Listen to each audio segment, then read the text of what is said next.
Will he stay with Mercedes or would he go somewhere else? And although he is certainly probably, like you say, the fastest one-man lap, I still don't think he's a steady driver. Shame But they couldn't Max is maximize, but No. equally all the cars that beat them were faster than them. How the American races bring a little bit of a different dynamic to traditional F1.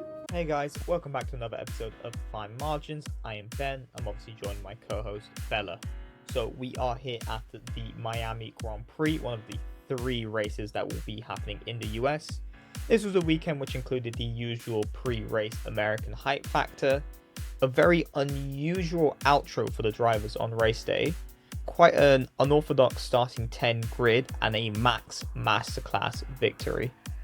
In this episode of Fine Margins, we will cover the entire weekend, including the race results and key takeaways, and each team's performance and what this all means for the championship.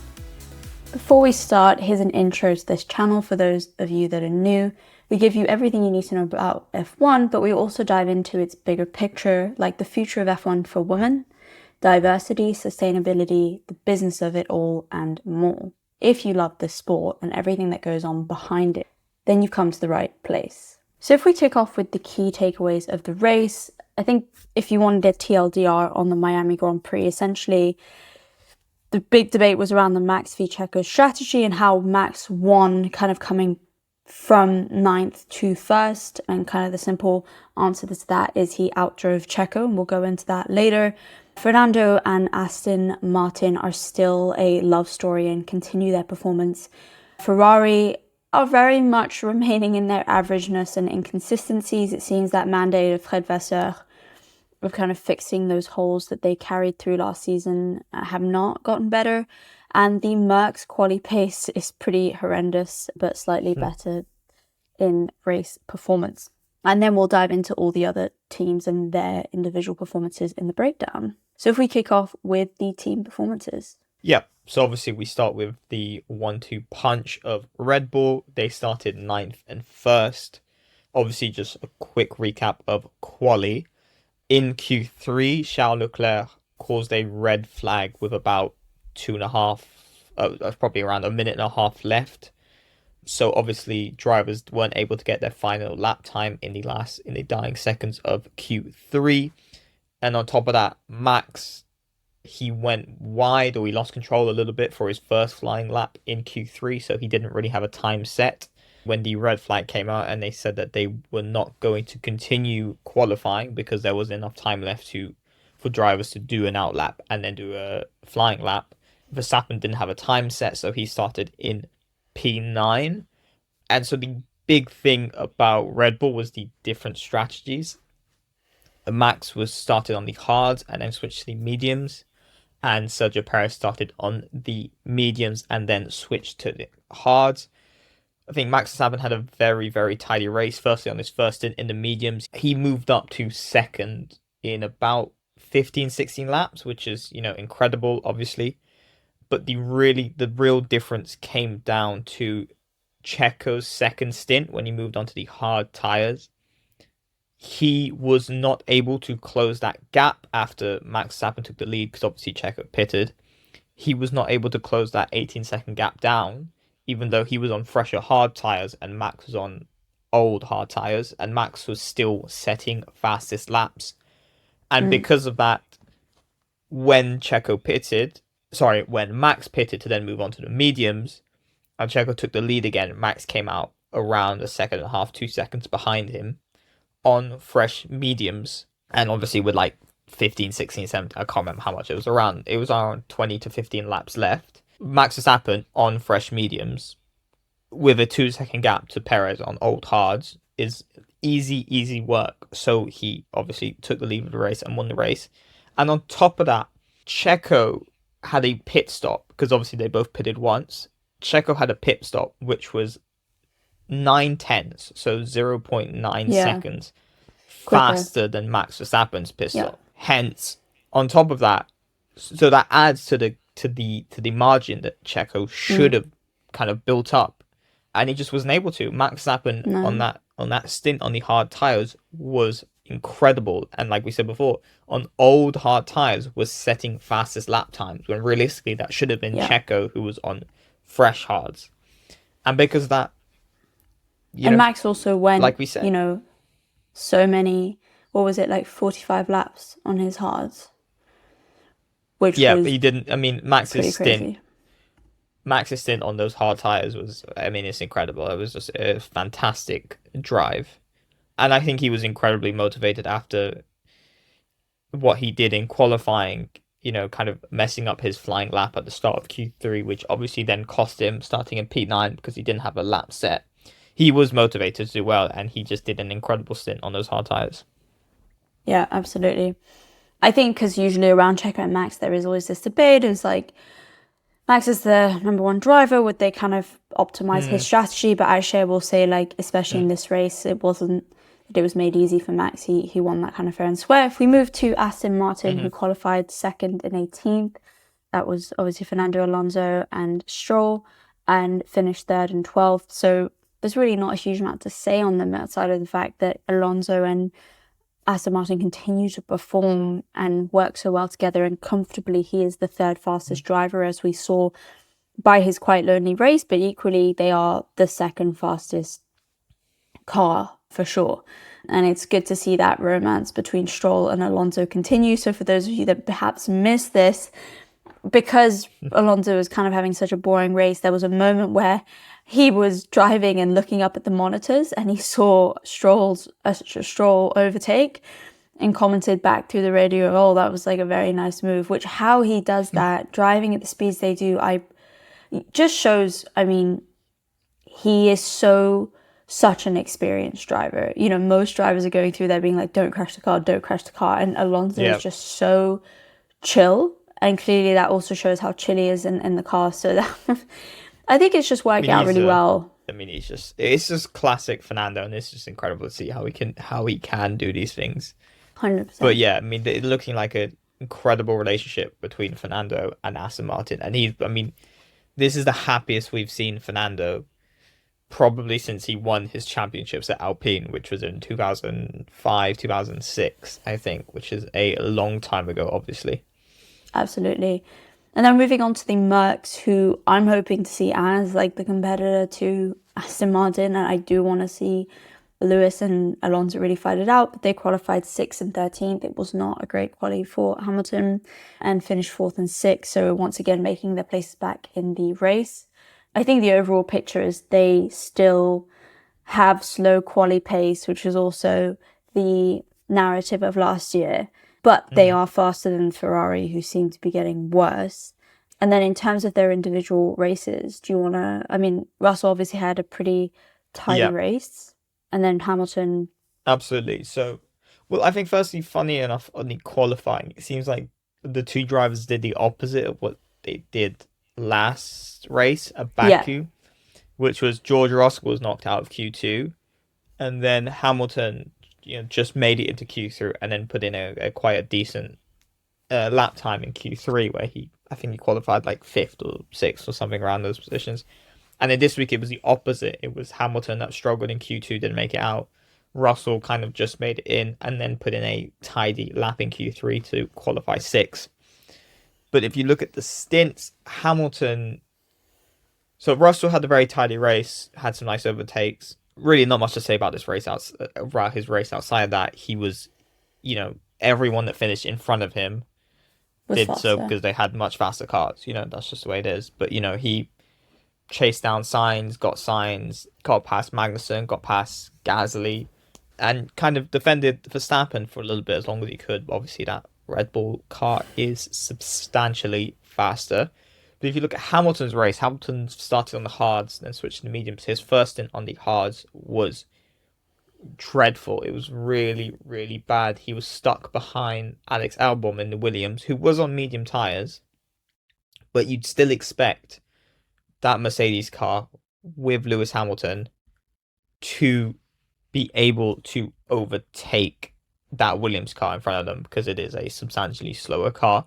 But he was stuck behind the Williams, and I think it was the Alpha Tauri in front of the Williams, and he just could not get the overtake done. But then he switched to the medium tyres on that second stint and had some very nice overtakes. Overtook the Alpine, either Ocon or Gasly, I can't remember which one. had a nice move on Leclerc, and then finally moved up to P6. But yeah, that Mercedes does not look fun to drive. It lacks space. It is way too draggy at times. It doesn't seem to have good balance. Drivers aren't comfortable. They're not confident in their braking zones. Upgrades coming to Imola. And Lewis Hamilton says he's says, yeah, counting yeah, down the days. But Toto Wolff came out and said that he needs to kind of heed expectations because it's not going to be this big 1 second upgrade that I think Hamilton hopes it is. It might not even be worth half of that. But we'll see. Upgrades coming. Hopefully, fingers crossed. It's the return of Mercedes. We're still only 5 rounds into the championship, although perhaps competing with the Red Bulls might be a stretch. I think that competing with the AMRs would be good. And third team that we... Sorry. Go for it. Sorry, just to jump in still on that Mercedes point. I remember the last year's season, and it was... Okay, the Mercedes might not start off great, but, 5-6 races in, they'll have caught up. And then, it will take them the summer break. After the summer break, they'll be challenging for races again. And then it's just the deadline for when that Mercedes was supposed to be a race-winning car kept getting pushed back. Yeah. Until Brazil, where they did win a race, but I also think a large part of them winning that race in Brazil was also that the Red Bulls didn't choose the right setups for their car and struggled a little bit. And now they've held off summer again. It was like, okay, there's expectations on the Mercedes again. Have they closed the gap? And yes, it seems like they have closed the gap somewhat. Yeah. But it seems like it's miles away. Yeah. I think a really interesting thing that came to my mind was with regards to Hamilton. So obviously, I think it's difficult, right? Because he's someone that everyone knows. He's a great driver, and he's the best driver, like, in accolades. And I get that him not having his 8th World Championship was literally stolen from him. And that really leaves quite a bitter taste in your mouth, right?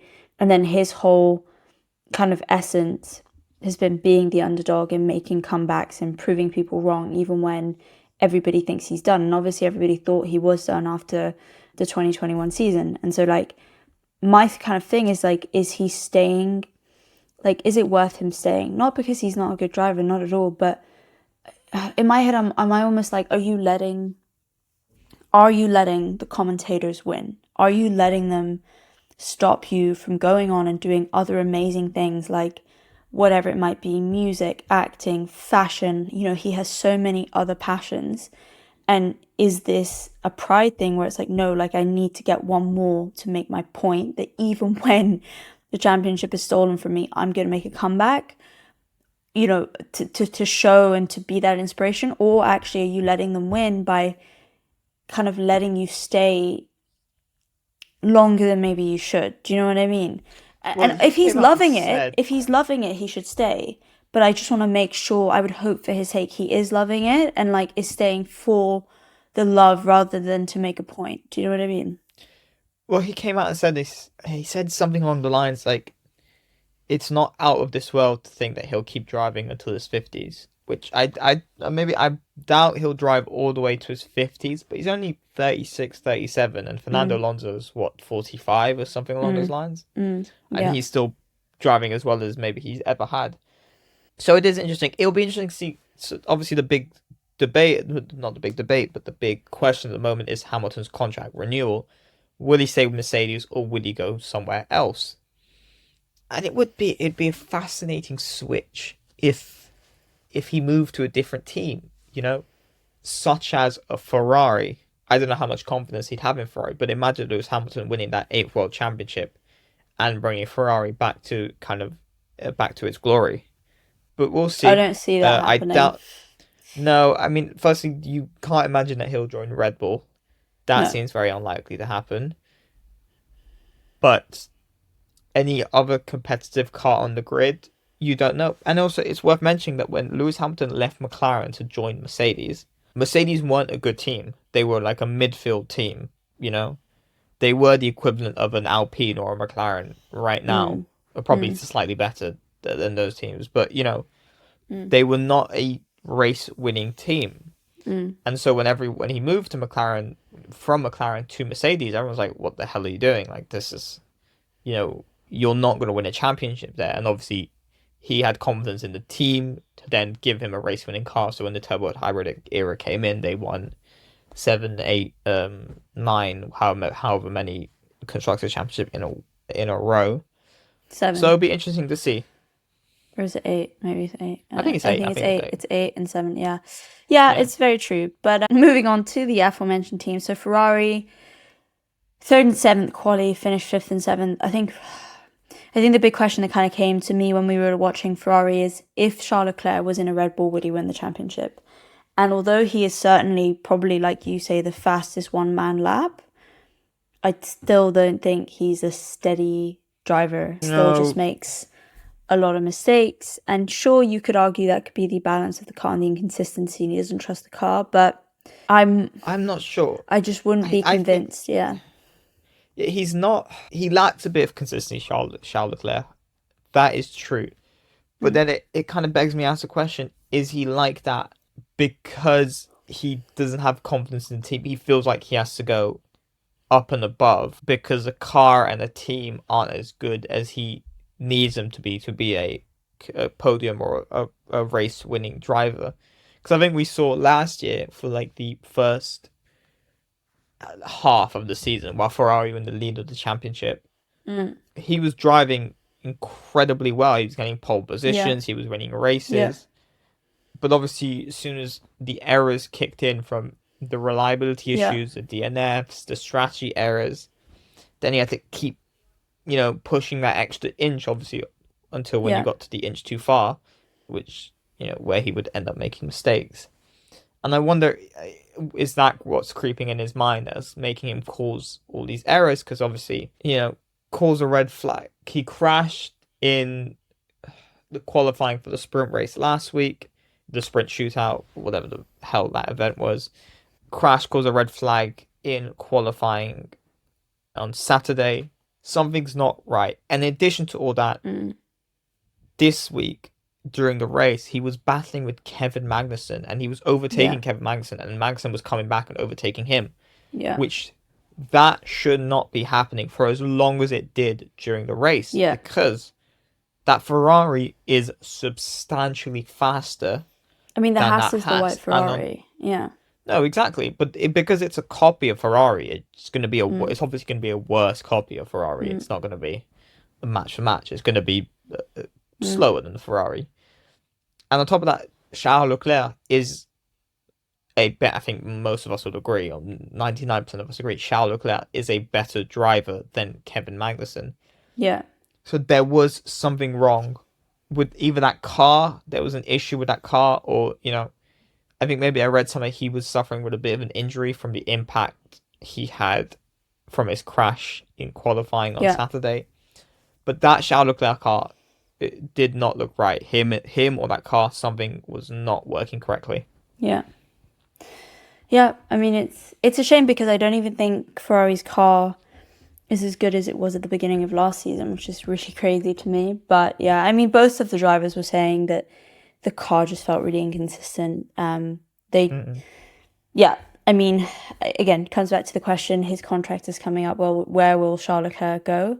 So moving on to the Alpine, who are underperforming, really, who qualified 5th and 8th and finished 8th and 9th. Overall, Laurent Rossi, CEO, was disappointed, and it's not where they should be. They were looking to solidify their kind of 4th place in the constructors like they had last year.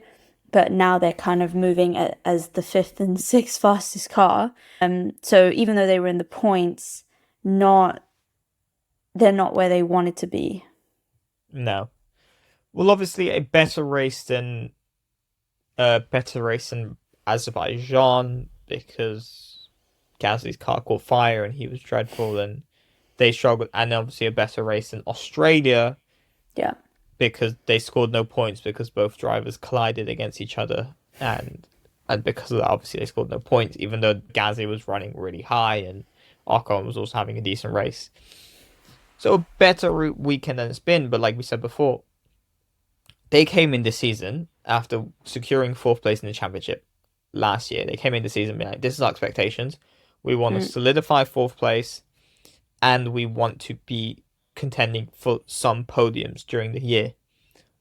Obviously, that's no longer the case because Aston Martin have risen above them, and so then at best they could be the fifth fastest team because I cannot see them catching up to either Mercedes, Aston Martin, Ferrari, and obviously Red Bull.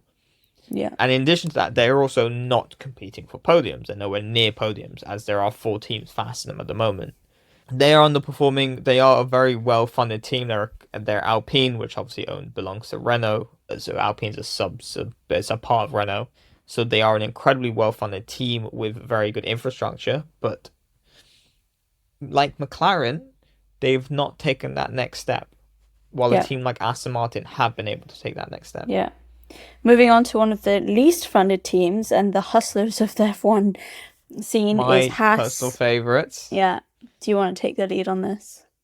Absolutely, you know how much I love Haas. So they qualified fourth and 12th. Magnussen starting up in fourth. That was obviously not purely down to pure pace. It was mainly because of the Charles Leclerc red flag in Q3, and Magnussen already set obviously the fourth fastest lap time. So the Haas's usually go out early in quali, don't they? Yes, they do. It's because Magnussen has had a really good starting position a few times because Haas had just absolutely. set a time. I think it's their strategy. I think they secretly hope there's a red flag, and but I think that's what a lot of those slower teams do. Yeah. Because you know you're not going to be able to break into the top 5, top 6, top 7 on pure pace. Yeah. So you have to go out there early and hope for errors, and that's how Magnussen got his pole position in Brazil last year. It was because, that's slightly unfair because they all kind of went out at the same time. But, Magnussen set his lap time before then before the rain really kicked in. So, yeah. So, P4, P12, Magnussen ended up P10, Hulkenberg ended up P15.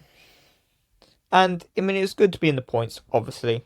It's a shame they couldn't maximize, but no. Equally, all the cars that beat them were faster than them. Exactly, so exactly. But you hope. Magnussen said he was disappointed, even though it's a good point for them. He gave a good fight, though. P4. No, absolutely. He battled incredibly well with Charles Leclerc.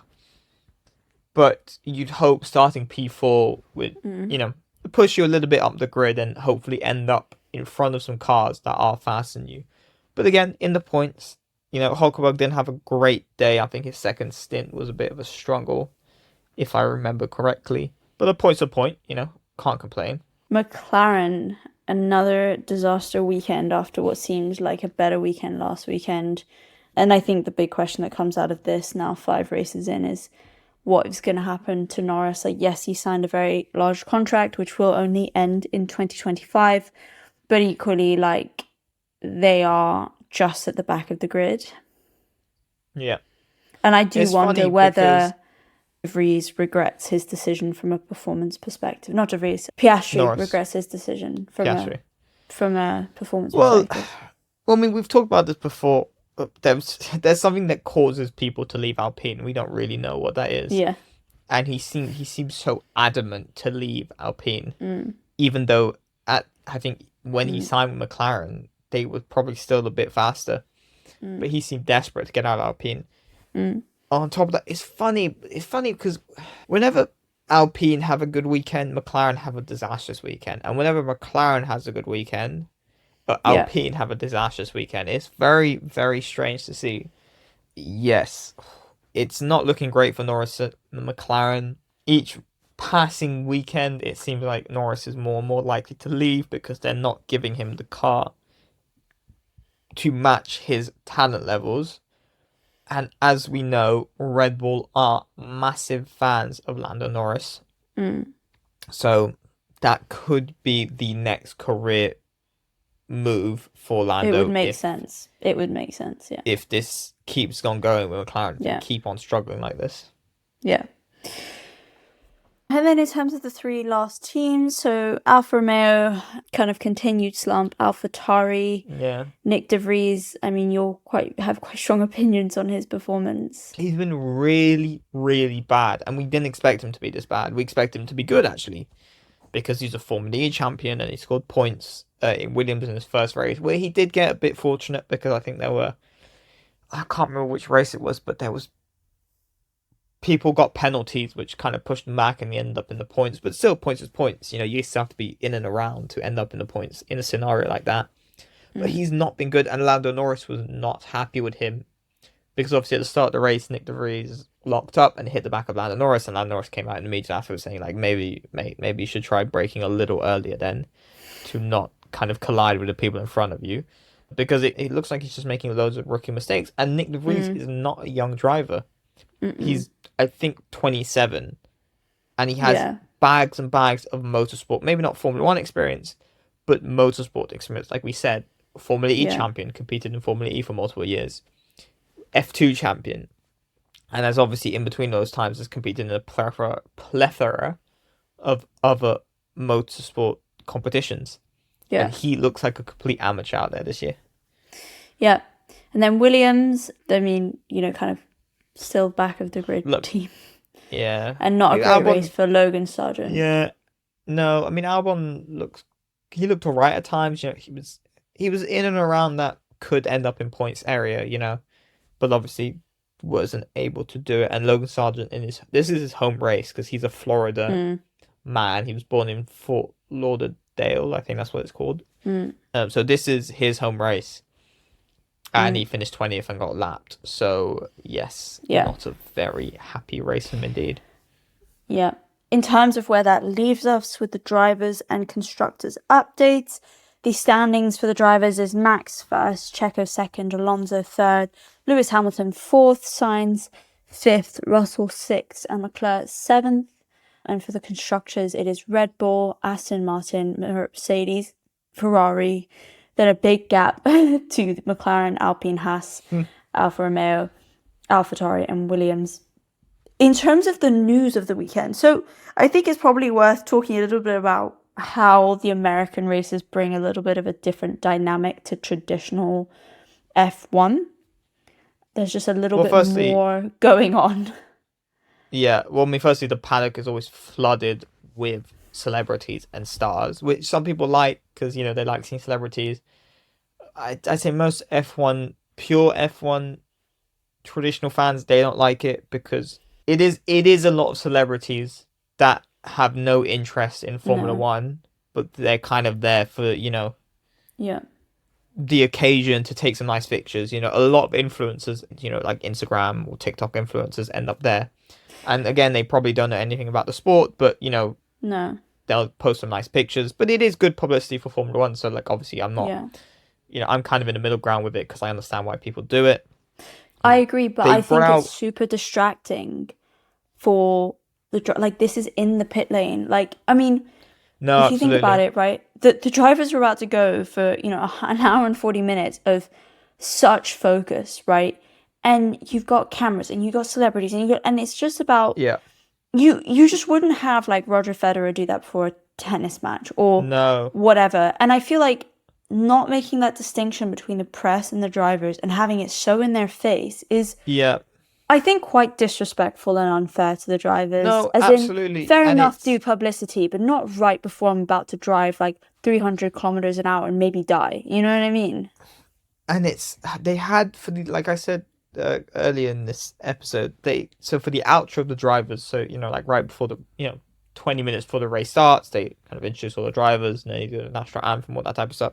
So they brought out LL Cool J to do the outros, you know, and he says like a couple lines about the drivers, like, you know, Max Verstappen, two-time world champion and current champion leader, and he was doing it, and he wrote he probably didn't write them, but whoever wrote them wrote some dreadful little commentaries for each driver, and on top of that, he was butchering a lot of the names. Like, he was saying something about like Gasly, friends with Ocon, now 10 enemies, both driving for like the French team. It's like, oh god, man, please just stop. Please stop. And for all the drivers that there wasn't much to say about them, it was like Zhou Guan Yu and like Yuki Tsunoda and stuff like that. It's like, and he's one of the most exciting drivers on the grid. It's like, yeah, man, you said that for like 6 drivers in a row. They can't all be the most exciting. It's just a bit insensitive, and but it is like uninformed, I think, is the big thing I took away from a lot of it's the. very, as someone who watches a lot of American sports, I'm a big fan of American football and NBA, and I watch a little bit of baseball. It is the American way to do sports. I mean, that is just how they do it for everything. Mm. It doesn't translate as well to Formula One, in my opinion. And obviously, most European fans of sports, this will seem very kind of unusual and unorthodox to them. But that's what they do. That's how they do it. But it is very, very strange. Yeah, another really interesting thing that I picked up on is obviously Daniel Ricciardo was around and he did a little stint with Yuki. What I've kind of seen Red Bull is doing, which might seem unfair or not, is obviously Daniel is one of the drivers with the biggest public platform, and Max doesn't really. He's got a lot of followers, but he doesn't have a media personality. No. And so they've got, I think, Daniel on board, mostly for him to do like the personality side of Red Bull as a team. So they're kind of having the best of both worlds, because a lot of what Daniel is doing now is very focused on kind of Red Bull PR, which you don't see as many reserve drivers do. And I think they've just been super strategic and been like, well, he wants to kind of stay within the world of F1. Let's use his platform, which I think I don't really know how to feel about that. Like, fair enough, it's a smart move, but I kind of feel for Daniel because it's his platform, and I get you want to kind of stay within the realms of F1, and I'm sure it's way more complicated than that. But Jesus, that must have all been discussed in the contract negotiations. But I also think that's slightly unfair, because obviously, yes, they are milking Daniel Ricciardo, for his big media personality. So it's great for sponsorships and growing the platform and all that type of stuff. But also, he is the best reserve driver on the grid by a fat old margin. So on top of that, with the issues they had with between Checo and Max at the end of last year, it's also a very, very good safety kind of net to have. If Checo didn't perform well this year, or if there was a continued rift between Max and Perez, then you can plug in Daniel Ricciardo straight away. And that's totally. I totally agree. I just think it was super strategic from Red Bull all around. No, absolutely. I'm like, I did notice that this weekend. I was like, that's quite interesting. And then in terms of the rest of the race, I think the big question is what people think about the Americanization of the sport, because there is such a notable difference between the European side and the UK, and what's going to happen. Are we going to see more US races? So that is it for this week's race recap. If you enjoyed the episode, please rate and review, which is the stars that you see on Spotify or wherever you listen to your podcast, because it allows us to know what you think, but it also allows other F1s to find us and get this information as well. Thank you very much for listening. Thank you, guys.